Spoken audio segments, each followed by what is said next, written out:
Well, hello again. Growing up on a farm, early I learned to take a piece of ground and make it worth something. Make it be a piece of ground that produces a harvest and becomes fruitful to the benefit of the livelihood of the farm. Took a lot of work. Sometimes you would have to go in and cut down trees. You had to pull stumps. You would have to cut brush and pull brush out. You would have to burn sometimes. You'd have to go in and move rocks. Then you'd have to violently go in and plow that field and rip that soil and turn it over. Then bring in after that these chisel plows and drags and disc and just chop and grind and break that ground totally up. Only once that ground was totally broken up, you weren't done. You might then have to bring in a lime truck and spread lime on that field. Then you might have to go in and fertilize that field. And then only then could you go in and plant that field. But then you weren't done. You would have to keep the weeds out. So you would have to spray that field or cultivate that field.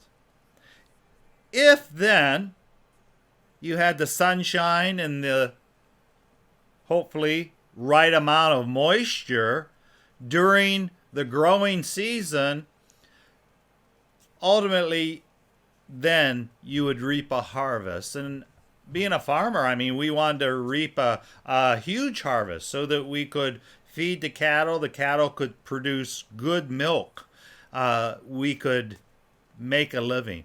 Well, Hosea, we've been looking at, calls us to do that to our hearts, to do that to our lives. It's very easy to become complacent. It's very easy to allow stone and thorns and weeds to grow in our lives. And so Hosea says, break up, continually work the soil of your heart. Certainly during this pandemic, if we've sort of taken a break, hopefully we haven't, but we haven't worshiped, we haven't praised, rather than even spending time Sunday morning online doing church, maybe we found other things. Maybe we've gone fishing. Maybe we've planted our flower bed. Maybe we've enhanced our lawn and maybe we've done outside work, on our house or whatever. And it's very easy to do other things. And so maybe rather than press into Jesus, we've actually kind of divorced ourselves from Jesus to us. Hopefully that has not happened. And so I was thinking, are there some very specific things that I could plan in my life that would be a benefit to having a fruitful life? And I think there are. I thought today we could go to just the book of Acts, Acts chapter 2. The church is birthed on the day of Pentecost. We're approaching, this Sunday is the day of Pentecost, the birth, you might say, of the church. And so, interestingly, the early church did certain things. I can do these things. These things, I think of my wife or my mom. My mom was such a wonderful cook. And, I even remember how when Kim and I were first married, Kim spent some time with my mom, and Kim would always laugh. She'd ask Mom, well, how do you make this? Or how do you make that? And she laughed because Mom never really had one of those boxes with the 3x5 cards and things written down. She just knew how to do it. She a lot of times didn't use exact measuring cups, and Kim would just laugh. She says, well, she just put a pinch here, a pinch there, or put this amount. And she just knew, and she was such a good cook. Certain ingredients would make such wonderful bread and such wonderful cakes and such wonderful pies and such wonderful cookies and donuts and so on. And the ingredients were in the proper amounts were the perfect thing, right? And so what are some ingredients that could be in my life and in your life that would help me keep, you might say again, the soil, as Hosea has shared with us? Jeremiah chapter 4 in his prophecy also says exactly the same thing. And so it's interesting when we come to Acts chapter 2. Let's just read this for our devotion today. And with many other words he testified and exhorted them, saying, be saved from this perverse generation. Acts chapter 2, verse 41. Then those who gladly received his word were baptized. And that day about 3,000 souls were added to them. As they became Christians, then what did they do? What can I do?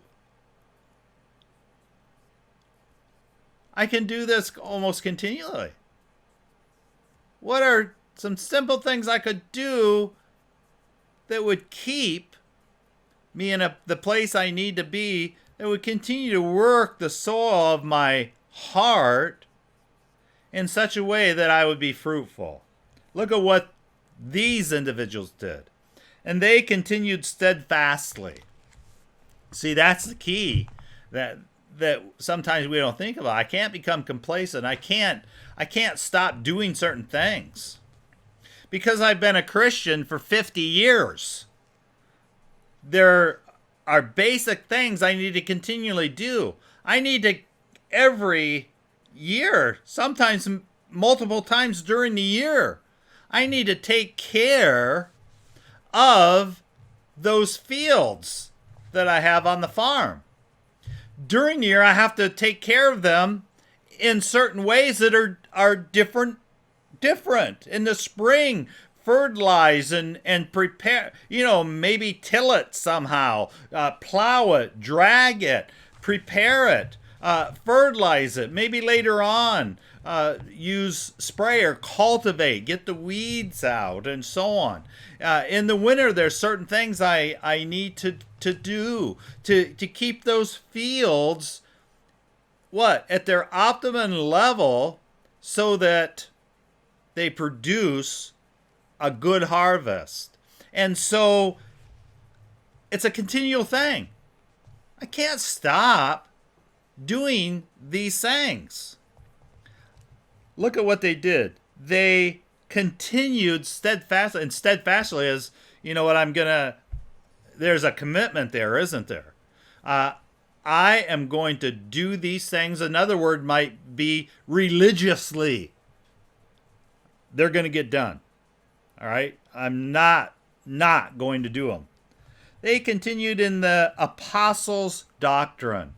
Steadfastly, they were in the apostle. What was the apostles' doctrine? Well, at this time, it was the Old Testament. They were in the Old Testament. They were in the scriptures. Steadfastly, they were in the Word. We need to be in the Word continually and steadfastly. They were in fellowship. Fellowship with Jesus, but fellowship with one another. I have people tell me all the time, I can go out in the woods and I have fellowship with the trees and the mountains and God.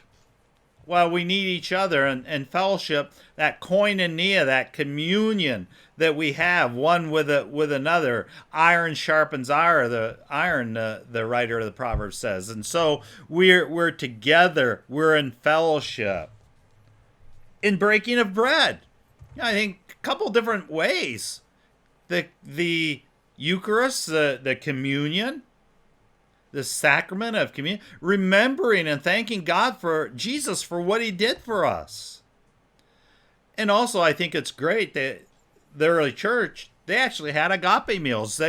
Paul writes about it in his epistle to the Corinthians, right? And so we're sharing together. We're sharing life together. And in prayers, that I'm a person of prayer. Praying. We could say there's some others. and maybe it's even intimated in this, but I'm a person of worship. Certainly, if I would be doing these things, what? Steadfastly and continually, the soul, my heart, will be in a place that it's able to receive good things. They're going to grow. My life's going to be fruitful. Think about those things today. Think as to whether you've even done them today. If not, you have time to hopefully do them today. Make a decision that you're going to do them every day. See how your life changes for the better. God bless you. We love you.